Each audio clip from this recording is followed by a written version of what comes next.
Símor, ég mættur, þrátt fyrir leiðbeiningar þínar. Yfirmaður Chalmers, velkomin. Ég vona þess að tilbúin fyrir mjög góðan frokost. Já.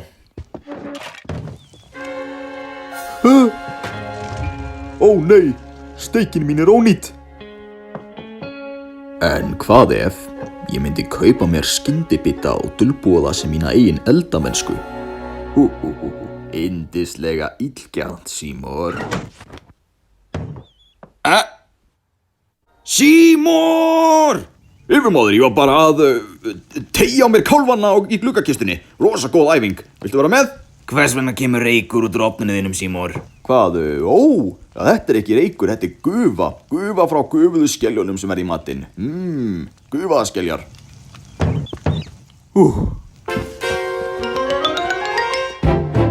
Yfirmaður, ég vona á sér tilbúin fyrir gómsæta hamborgara. Ég hélt við ætluðum að hafa gufaðar skeljar. Nei, ég sagði gufaðar beljur. Það það sem ég kalla hamborgara.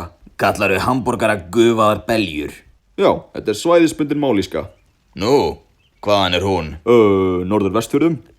Nú, já, ég frá Súðavík og ég hef aldrei heyrt neitt segja gufaðar beljur.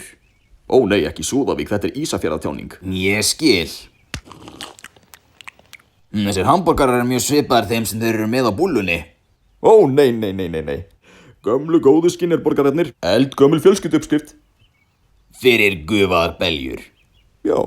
Og þú kallaðir gufaðar beljur, jafnvel þó þar séu augljóslega grillaðar. Eitt sem þú ættir að vita hafðu mig afsakaðan. Ekkert mál. Þetta var yndislegt. Afar fín stund að mínu mati, ég sáttur. Já, ég ætti að fara að koma mér. Guð minn góður, hvað að gerast þarna inni?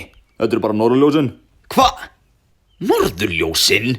Á þessum tíma á ári, akkurát á þessum degi, á þessum hlut á landinu og einungis í eldhúsinu þínu? Já. Má ég sjá? Nei. Símor, það kveiknað í húsinu. Nei, mamma, þetta bara norðurljósin. Jæja, Símor, þú ert mjög skrítinn náungi en ég verð að segja, þú bufar góða belju.